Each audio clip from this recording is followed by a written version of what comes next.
we all know what the kukri is, right? It's the blade of the Gorkhas, the knife. And I read that it was with a kukri that when his leg was severely and critically injured, that the major had to use to amputate it himself, because there was no morphine and there were no drugs, anesthetics at that time, and he bravely went on ahead with that. And there's just two lines that come to me when I read of him. It's from William Ernest Henley's Invictus. I am the master of my fate. I am the captain of my soul. Our first keynote speaker for today, Major General Ian Cardozo. Abhijit Banerjee, Nobel laureate, distinguished dignitaries on the stage, distinguished dignitaries in the audience, ladies and gentlemen. It is a delight to be back in Goa after so many years and to be given the privilege of delivering this keynote address. I must confess that this is the first keynote address that I am giving, and I hope I will come up to your expectations. Commenting on what the earlier speakers said, we in the army do not have much time for people who write. And I always wanted to write, but they looked down upon us as paper tigers. And so I had to start writing only after I retired. But it has been wonderful, a wonderful world to write about. There is so much to write about and so little time. I wondered as to what I should say at this keynote address. It sounds so very serious, and I'm not a very serious person. And then I was told, you could talk about the Goa that you knew over 80 years ago. That's nearly a century ago. And I said, okay. That being so, I thought I should share with you my experiences of Goa of nearly a century ago. In those years, it was in the summer holidays that we, Bombay Goenkas, used to come to Goa every April and May. In fact, not only the Bombay Goenkas, but Goenkas from all over the world used to focus on coming and spending time in their ancestral homes. It was a royal homecoming. We who had settled in Bombay used to travel by ship, and it was our preference to travel on the San Anton. It was called an arg boat, a fireboat. And we used to get on board and stake our place on the deck with our dharis, and out would come the guitars and the mandolins and the smuggled booze, and the trip from Bombay to Goa used to be a song fest all the way till we finally went to sleep with the noise of the ship's engines giving us a lullaby. There was no bridge on the Mandovi at that time, and we used to travel to Beti on a gasoline, a ferry run on gasoline. And when we reached the other side, we were put into a taxi called a Kamiao, and then we reached Kanduli, my hometown. We had a wonderful villa there, and our house was called Motokuris. It was in the boundaries of Bamanwado and Dando. I understand that a big hotel has come up there now, and I feel very sad to know that our house doesn't exist anymore. In the Goa of those days, there was no electricity, so no lights, no fans or refrigerators. For lights, we used lanterns and what was those days called pontis, improvised lamps. Being very close to the sea, The breeze from the sea kept us cool, and a line of storerooms at the back of the house had earthen pots hanging from the rafters, which had khara, para, pickles, and on the floor, coconuts and firewood, for in those days our food was cooked on wood fires. The kitchen was our favorite room.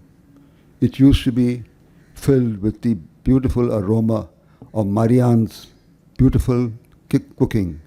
Marianne was our caretaker. And before we arrived, she would make sure that there were cakes of mangad and bibik waiting for us and pickles of every sort. Food was cooked on chullas that were fed with wood, which were basically dry fronds of coconut trees that grew around our house. Part of the kitchen housed the bathroom. Now the bathroom was just a wall with a small square window, and at the side there was a huge metal container called a band, and there used to be a girl to put in the corso in the band and hand it over to us through the aperture, and we used to have a hot bath. And I understand that Goans all over the world, irrespective of the weather, are used to having hot baths. We had our own well, part of which was in the kitchen and part of which was outside, so that others could use it also. Dinner was had in the kitchen, but before that, Dad would give us a small glass filled with kajal, with sugar and hot water. Dinner was followed by rosary in Konkani, along with Marianne and the servants. And I still remember the sonorous cadence of the Our Father and the Hail Mary in Konkani, which had us nodding off to sleep. Early next morning, we would don our swimming costumes and run out of the back door onto the beach to play on its gleaming white sands. At one end of the beach, Kanduli, was Sinkeri Hill, Fort Agwad, and the lighthouse. And at the bottom of Sinkeri, there was a lovely warm spring where we used to bathe. The other side of Kanduli stretched to Kalangut and Baga. The beach was empty, except for us and the fishermen, who used to cast their nets in a unique way, and it was so exciting to see the fish jumping in those nets. Often, the waves would throw lines of sardines onto the shore, and all we had to do was run along and pick them up before the next wave took them back into the sea. Fish were so plentiful that we used to use it as manure. On return from the beach, we used to wash away the sand at the well before having a hot bath. Food in Goa was outstanding, but breakfast was a bit of a disaster. We were forced to eat pears, kanji, and which we didn't like, but was told is good for you, so you have it. Goa those days was duty-free. Scotch whiskey, Massera brandy was just 6 rupees a bottle, and everything was dirt cheap. In fact, I remember seeing Mercs, that is Mercedes-Benzes, being used as taxis in Panjim and Margao. I could go on, but that would be at the risk of boring you.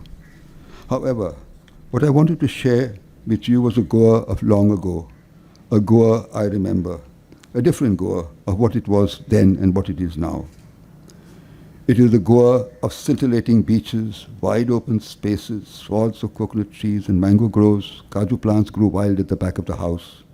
It was a Goa of different aromas, particularly the rooms at the back of the house, which stored the para, the khara, the pickles, and the mounds of coconuts from our trees. Of sounds of the waves that crashed on the shore, of the hens about to lay eggs, of the poder with his cycle, with his pom-pom, and the squealing pig being taken off for the slaughter. I don't know whether those sights and sounds and aromas exist in today's Goa, but we have to accept Goa for what it is, because that's where we belong. This fest and the earlier ones, I believe, are based on the concept of belonging to our beloved Goa. Coming back to our sense of identity and belonging, I think my own family played an important part in taking Goan music, dance, language and culture to the rest of India. My mother's sister's husband, Professor Ancha Lobo, Anton Xavier, founded along with other eminent Goans from Bombay the Goan Folk Song and Choral Society during the war years and staged performances all over India. My mother, her sisters and my older cousins took part in these performances, which included the Mando, the Dakni, the Kunbi wedding scenes, and scenes celebrating our fisher folk and the church. The Goan Folk Song and Choral Society projected Goa on India's first Republic Day with the Kunbi wedding on the Rajpath in Delhi. It was the same Professor Anchal Lobo who composed the music for Sahare Jahan Se Acha, Hindustan Hamara, which is still played during every beating of the retreat in Delhi. All this brought me to understand that belonging has various levels of identity: family, home, school, college, community, state, institutions, and country. And I'm not sure whether Goans realize that to be truly Goan, one needs to break out from the boundaries of Goanness to being citizens of India and the world. Goa has excelled in every profession and in every human endeavor, and it would be selfish to confine them to the boundaries of Goa, and that their work to be properly acknowledged, accepted, and recognized. We Goans need to be identified as citizens of India and the world. My grandfather on my mother's side, Philip Vincent D'Souza, established the Anglo-Lusitano in Bombay and the ILI Hall for Goans to celebrate their various events. I wonder if anyone amongst you remembers the Lusitanians, the famous hockey team of the Goans. My father played for them, my uncles played for them, and I wonder if you remember Neville D'Souza. Neville D'Souza was the person who scored a hat-trick at Melbourne in the Olympics. And he was mentioned on Amitabh Bachchan's show. And the answer to the question of who scored a hat-trick at Melbourne from India, and the participant didn't know the answer. He would have fetched 1 crore of rupees. It was Neville D'Souza. And Neville's father, Jose, was the first goalkeeper of the Lusitanians and the Goans in Bombay before Leo Pinto and Sakru Menezes. His uncles played Nelson and Suryako. My dad, Vincent, my uncle, Johnny D'Souza, all played for the Lusitanians. We played their hearts out for Goa because that's where we belonged. That was the sense of belonging, and they went to do their best. I would like here to tell you an interesting story about an individual who was our servant in the house. He was a rabid Goan. Anything Goa was exceptionally good. There could be no fault with anything Goan. And I used to play for the Lusitanians B team before I played for my school hockey. And we were one day playing at the BPHA before the main match. And the people, it was a key match, and there was a huge crowd already there when we went in to play our match. But the goalie didn't come. The goal was empty. And suddenly I got a shout from the stands, "Bab, aun Bab, aun." It was João, our cook. And he dodged through everybody and reached me panting and said, "Sir, Bab, let me play in the goal." So I went to the referee and I said, "We don't have a goalkeeper, can he play?" He said, "Is his name on the team?" I said, "No." But the crowd was getting restive and they were quite excited by this, what was happening. And they were shouting and cheering. So the referee said, "Okay, you put his name down, let him play." So Joao played in the goal.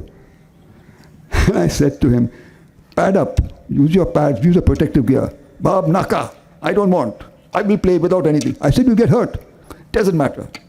And Joao played his heart out. He saved every ball that went into he didn't allow the ball to enter the goal. And the crowd was in raptures. They were cheering him all the time. And the next day, although there was a big match which was followed ours, Nothing about them appeared. It was only João and a photograph of him in the goal. He was hurt all over. His shins, his torso, his hands. Luckily, he got no serious injury. But that is what Goa is all about. That is what Goans are all about. This is what we feel about Goa. He played his heart out, and I think he will never forget this to the end of his days, neither can I. As an officer of the Indian Army, I learnt that I belonged to a bigger family and a bigger cause. Lines of caste, community, and creed had to become blurred in order to belong to a higher and greater identity. In the Indian Military Academy, we learnt country always came first, and that included the people of India. That the soldiers we commanded came next, and our own needs as soldiers came last, always and every time. We were taught that to belong, the following are very important. Love. Now, I don't know what you think about a soldier being associated with love, but it is on the altar of love that men and women in uniform put their lives on the line of fire and disappear in the smoke and fire of battle.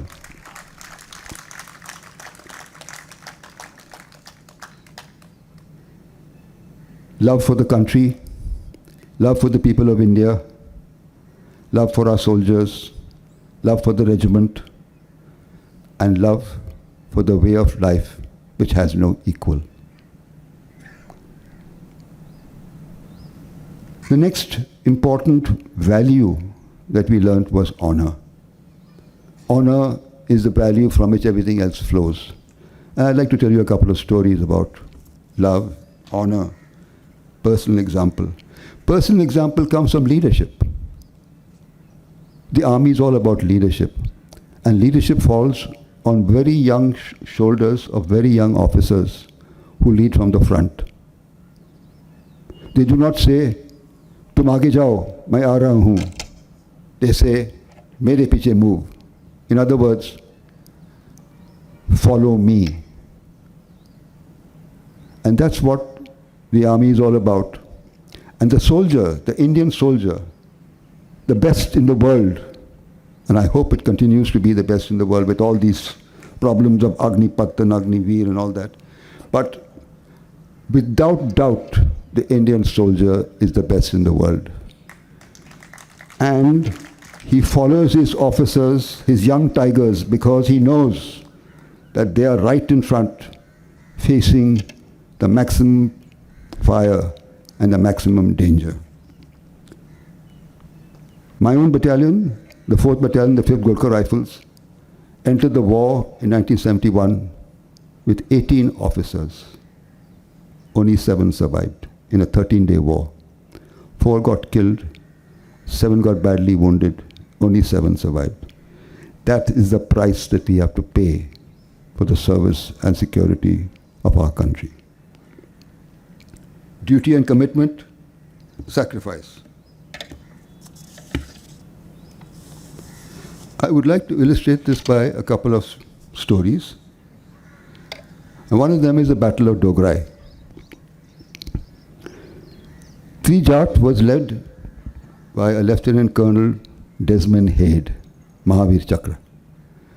When he was a captain and I was a gentleman cadet in the IMA, he taught us, he said, battles are won or lost on the ground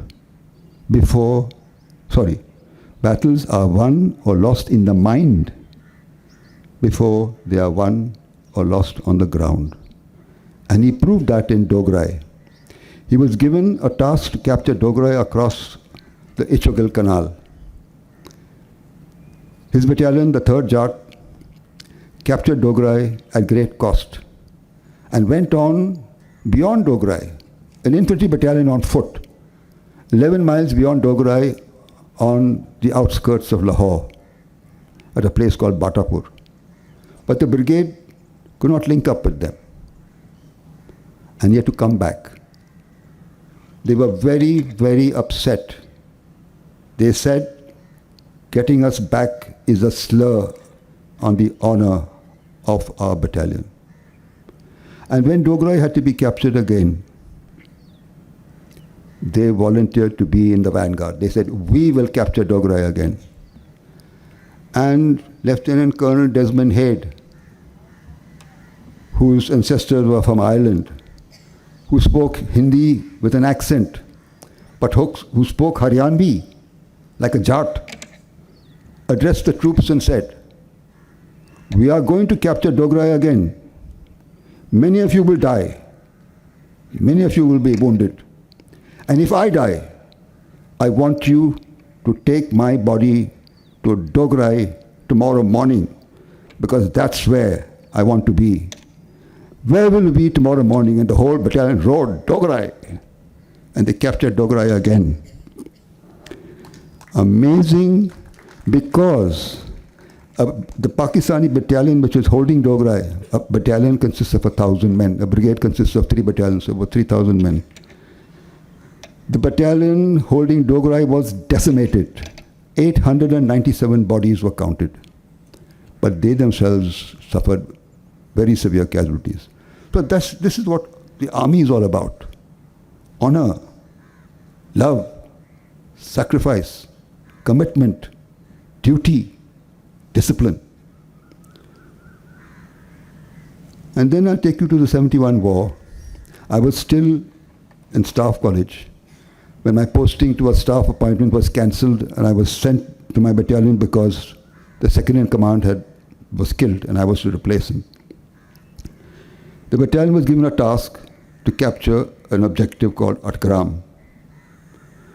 And we came from a counter-insurgency area.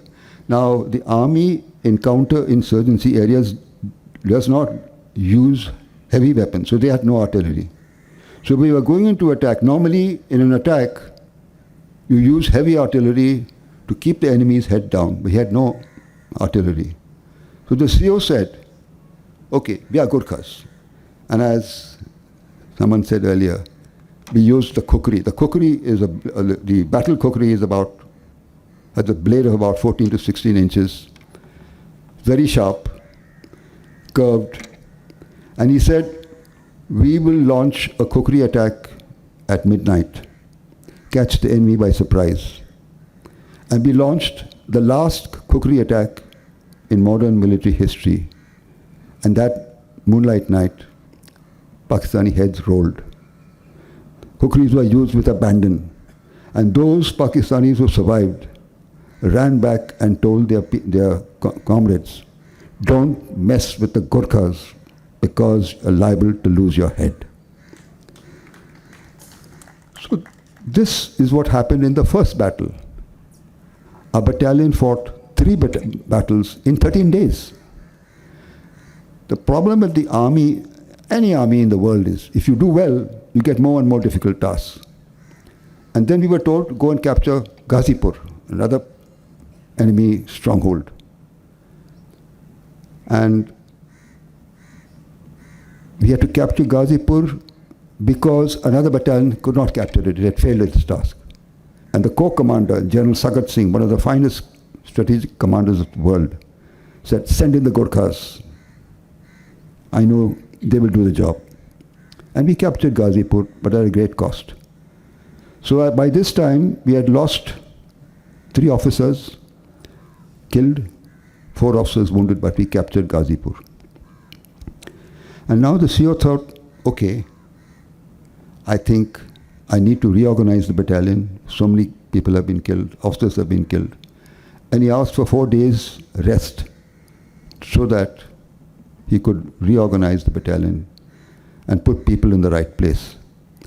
And he was hardly settling down, and the men were going to get their first hot meal in about 7 days, when the corps commander heard, mistakenly, that the brigade, that is 3 battalions, the brigade, Pakistani brigade, holding Sylhet, had moved for the defense of Dhaka.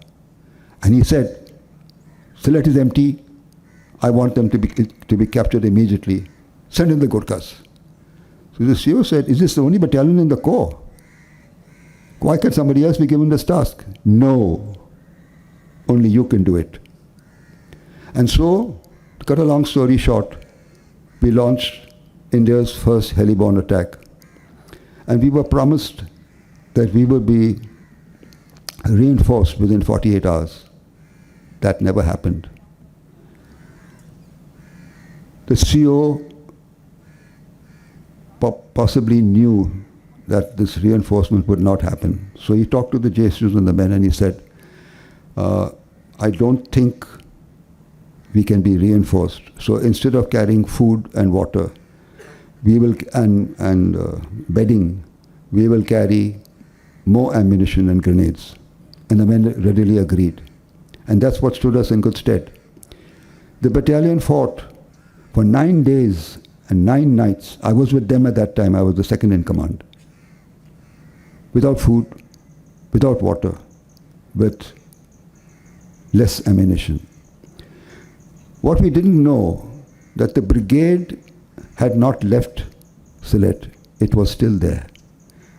So it was a ratio of 1:6. What made things worse is another brigade had reinforced Sylhet. So now there were 2 brigades and the Sylhet garrison, which meant there were now nearly 8,000 troops, and our strength was 384. But we fought them till the end. Luckily, BBC, the Indian government did a great thing. We had nothing to hide. So we allowed foreign correspondents to march with the troops, to eat with the troops, to sleep alongside. And they were reporting things as they happened. And the world got absolutely authentic information, minute to minute. The correspondent made a mistake and said, a brigade of Gurkhas has landed at Sylhet. We were not even half a battalion. So we pretended to be a brigade. And to cut a long story short, the bluff worked. Finally, on the 10th day, 2 officers from Pakistan came with white flags, and the CEO said, tell them to stop, not to come any closer, because he was worried they'd come to know how little we were on the ground. And he said, we want to surrender. The CEO said, I have no orders to accept your surrender. Go back and continue the fight. Then they said, can we speak to the brigade commander? Then we knew that our bluff had worked. So we said, come back tomorrow at the same time. We'll talk to the brigade commander. So the brigade commander came the next day in a helicopter, and the Pakistani said, who has come in this helicopter? He said, I have. But you're the brigade commander. Aren't you here? He said, no. Where are you? I'm 100 miles away. Then what is here? Only a battalion. And that too, half a battalion. They couldn't believe what was being told to them. And we got the biggest shock of our lives, because 3 brigadiers, 2 full colonels, 170 officers, 290 JSUs, and 8,000 men surrendered to us. We were just 352. So this is what belonging is all about. Eunice D'Souza has made belonging a part of our heritage and the Goa Lit Fest. And belonging, we need to take belonging to a different level. We have great Goans doing great things for India. Can we be selfish and keep them within the limits and boundaries of Goa, or can they go and their names and their achievements to become known worldwide? To typify what I've just said, I'd like to give you a few quotes about the army. No one understands the value of life unless you have lived in the shadow of death. This is what the army is all about. Battles are won in the mind, lost or won in the mind before they are lost on the ground. This applies to all of us, to every walk of life. Helen Keller, life is an adventure or it is nothing. And Abraham Lincoln, who said, do not count the years in your life, instead consider the life in your years. Belief in God is very important. The Indian Army is very spiritual. We believe, we respect all religions. We respect unity in diversity. We have, in mixed units, we have Gurdwara, Girijar, the temple, mandir, all co-located, or in one place altogether. I, as a Christian, go to the mandir on Sunday because it's a parade. It's the religion of my men. And then I go to my church because that is my religion and that's where I belong. And belief in God is important for the soldier because when he launches his attack with a war cry on his lips, he has God in his heart. And all of us need to have God in our hearts and our prayers, because we need India to be what it was all these years and in the future also. Unity and diversity is important. That we must never forget. Thank you, ladies and gentlemen.